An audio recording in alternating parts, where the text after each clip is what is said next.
Yes, So if bad. you're doing Sorry. yourself a disservice if you are Yeah. not watching us on YouTube. We're having fun today, as it is unfortunately Kayla Anderson's final day with us here at the station. It's been a really, really fun week. Again, it's It not over has. yet. We still have 3 more hours with you, and as we know, Jonathan Kuminga has been with us all summer long. The dude has not left our side, and especially from a content perspective, again, he is the gift that continues to give. He is the giving tree of this offseason.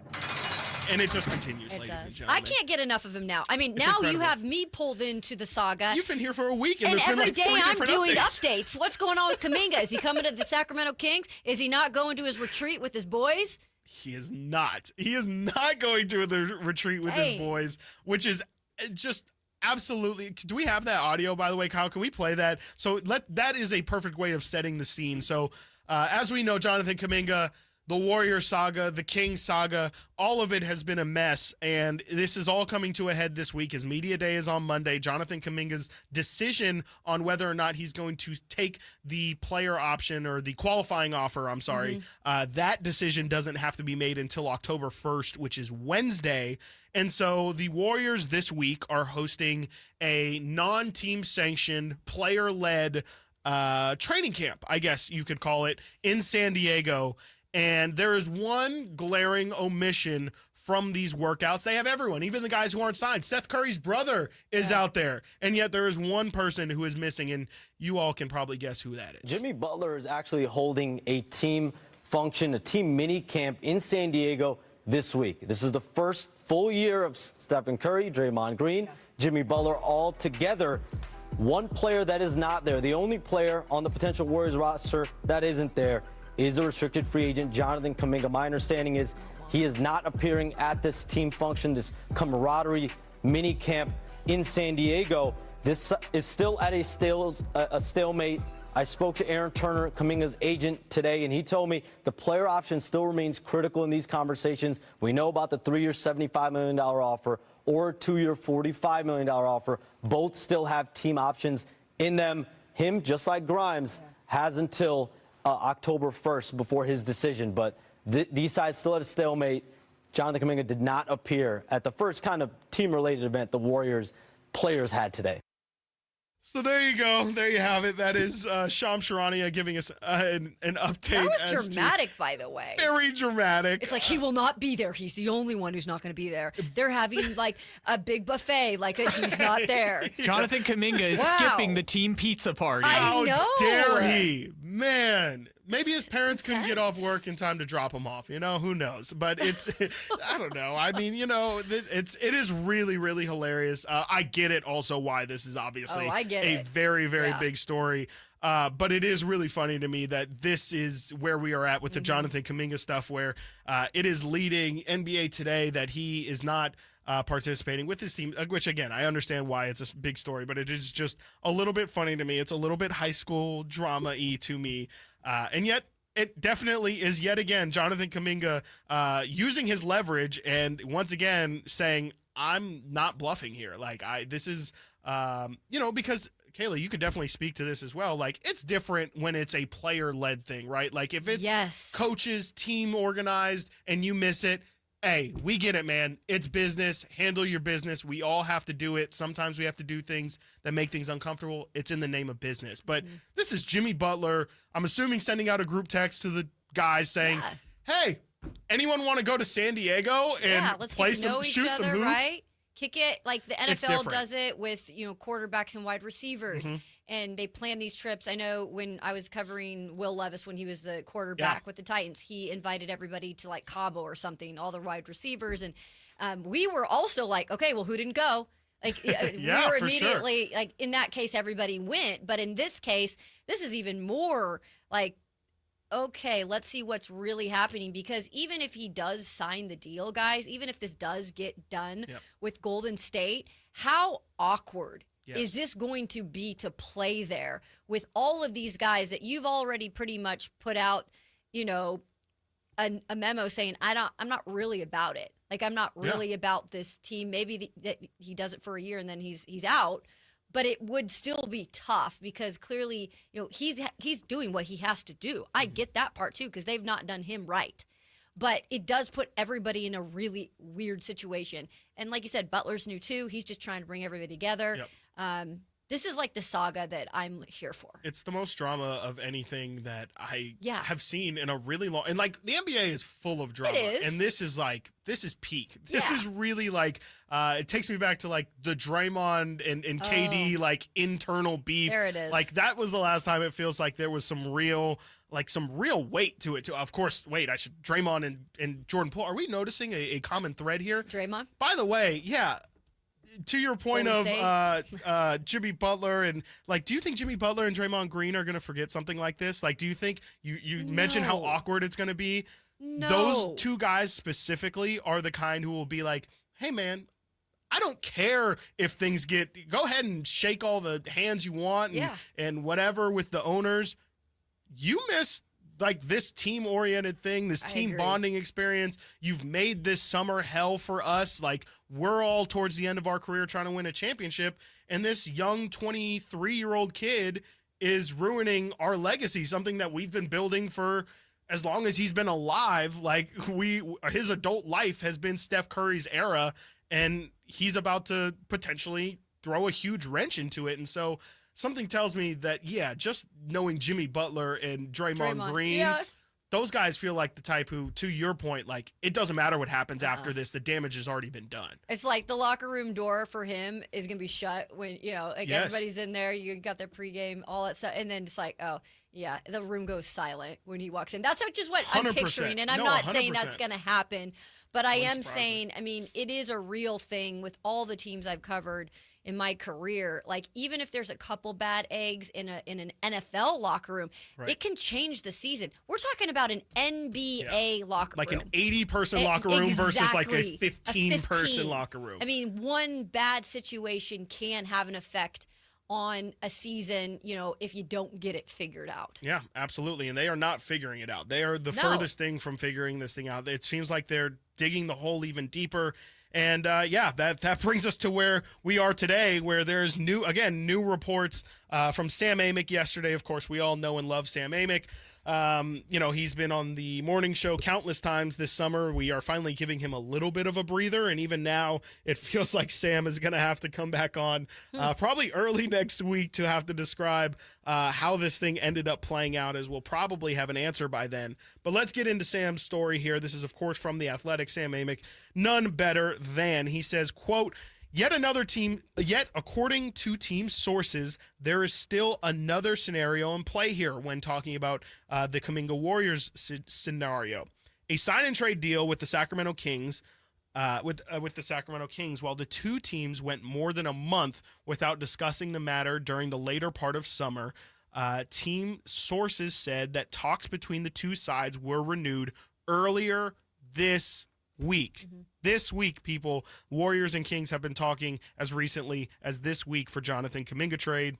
And while no significant progress has been made in the talks, it's quite notable that the Kings, who have offered guard Malik Monk in a lottery-protected 2030 first-round pick in exchange for Kuminga, who would sign a 3-year, $63 million deal, aren't giving up on the prospect of bringing him to Sacramento.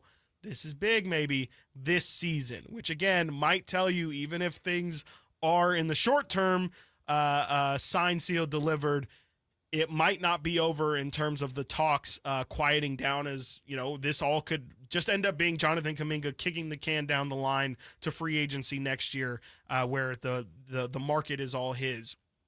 Sam goes on to say, quote, several obstacles still remain for the deal to be completed, most notably the fact that the Warriors don't have interest in Malik Monk quite.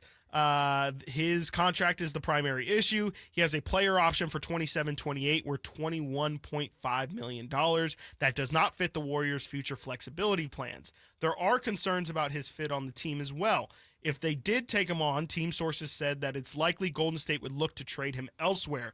The problem is with that path, however, is that there is no clarity as to whether that would be possible anytime soon. And the Kings could tell you that as they have been shopping Malik Monk all summer long and haven't been able to find a destination, though Houston, that situation did just open up.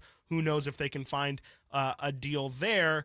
I think that's still a pretty significant roadblock that Golden State doesn't just want to take on Malik Monk and essentially just, I guess you could see in their minds, it's just, okay, well, we were trying to trade Jonathan Kuminga. Now you've just made us try and trade Malik Monk. It's a weird, it's almost like if this were with any other team that would benefit them in any other way. Yeah. Because with this situation, like the Kings would, I think, benefit from having Kuminga here. But like you just said, the Golden State Warriors, I feel like they want to look like the guys that did everything right and got whatever they wanted out of it. Sure. And you said the only other team that was interested maybe was Phoenix, which, Kuminga. by the way, if I'm Kuminga, I do not want to go to the Phoenix Suns right now, okay? Especially playing for that GM. No, thanks. No, sir. Thanks. So It's never great when Phoenix and Sacramento are your two It's options. Also a solid point, right? Right? Yeah. But I do feel like that's kind of the way they're doing it. And they're playing hardball, as all teams do, because it is a business.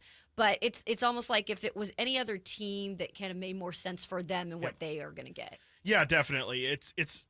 I mean, everything about it just has a different door that it opens, and it feels like nothing for some reason is working out. I do think it is strange to me that the Warriors don't feel like Malik Monk, and I get the dollar figure part of it. That is absolutely a huge factor for sure, as they want to keep, as it even says there, like their future flexibility plans. They want to make sure they can either potentially throw one true last Hail Mary for a Steph Curry championship in that season where him, Jimmy Butler, and Draymond's contracts are all up, or potentially, obviously, it would be a very clear and obvious pivot point if, let's say, Steph Curry either retires or goes to Charlotte or something like that. They want to be able to have the flexibility to play whichever hand is dealt at the time. And so it makes a little bit of sense. With all of that said, Malik Monk, it keeps getting lost in all of this. Malik Monk is a damn good player. He's a good player, I don't understand why no one wants him. And it's like, you guys are even talking about, like, well, he's a great player, but he doesn't really 100% fit. Like, again, we're going into that conversation. So it's like, where would he be his best at this point? I don't think he Golden is a good State, player. Yeah, and to, I guess, the Warriors' point, they don't think it would be there because they obviously have Steph Curry going to be the primary ball handler. Malik Monk is also like a smaller guy. It's not like, it's not as if Steph and Clay obviously worked because Clay is a bigger guy. Clay's like 6'7". He's a great defender, obviously, too. Like, they can play off each other. Malik and Steph are pretty, they're the same stature. Obviously, Steph is a different level than Malik, but they kind of do the same thing while on the floor. So I guess you could say it's an investment in a high-level backup for them. Yeah. I don't think they would really see the benefit in that, but not if they're going all out for Steph right now and to make this such a thing. Right, absolutely. And being like, this is, we're keeping things together, Yeah. It's really interesting because they have Buddy Hield, who obviously Kings fans know a ton about. I would take Malik Monk over Buddy Hield. Moses Moody, inconsistent. Yeah. I get that he's maybe cheaper.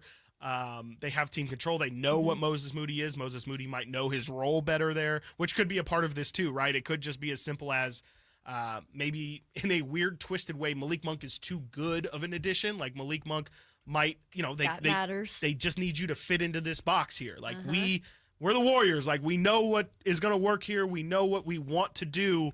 We really don't need you to step out. So, like, it's great that you have those capabilities and those talents, but we kind of just don't need you to step outside the box. I'm also not really mentioning Brandon Pajemski as well, who they're very high on. They love him. He's a little bit of the same size as Malik, too, kind of presents similar problems with their lineup. And I guess as I'm kind of vocalizing it, you talking yourself into, okay, why this maybe it wouldn't make sense. Yeah, I mean, they kind of then just end up being in a King situation where we talk about all the guards we have. That's what I was just going to say. They then have Steph, Melton, I'm sorry, not Melton, GP2, then Malik Monk. You could throw Pajemski in there. Like, then they're starting to run again into the same issue that the Kings are running into here, which then leads to, of course, as Sam Amick mentions in that article, the Warriors essentially have to then decide who they want to move on from. And it just kind of becomes a mess of everybody kicking down the asset until everybody's finally happy with what they end up with. But it's just a mess. And so, I guess if you had to give a hard update as to where we stand right now with the Jonathan Kuminga saga, I would say we're closer. I would say we're closer to a conclusion. I would say we're closer, I guess, to if you do believe the Kings are ultimately going to end up with Jonathan Kuminga. It feels like we're closer to that being a result. I'm not saying that that is the way that things are trending, but again, it feels like with the conversations reigniting as early as this week, that's telling you that both sides, or at least one of the sides, is really feeling like the pressure to get this done, or at least see where the temperature is at on all of this. So it's What does he have till October 1st? October 1st, which is Wednesday. And again, Media Day is on Monday. They could technically extend that date for Jonathan Kuminga. Well, I don't know why they would. And but technically, like, that's just the deadline for the qualifying offer. Right. So if they're like, hey, we're close to a deal. right, like a long-term deal. Yeah, they might just say, let the qualifying offer deadline pass. If I were Kuminga, I wouldn't do that because that's your best leverage. Yes, that's your leverage point. But yeah, probably by October 1st, you'll have a resolution. And again, that is on Wednesday, so hopefully, again, by next Wednesday, we do have an actual answer, an actual result as to where all of this stuff goes. But it is a mess, and it just continues to be a mess as, yes, Sam Amick gives us an update as to where things stand on the Jonathan Kuminga front. And again, talks have been reignited as early as this week on the Kings front. There is a little bit more to fill you in on when it comes to this situation, more so just the offers that are out there. And yes, we also will get into the top 10 of ESPN's top 100 NBA players. And if there's any controversy at the top of the list, you know there is, because there always is. You're listening to the On Style Show, Sactown Sports. Staples presents That Was Easy. Our office computers were from like Fans on here 20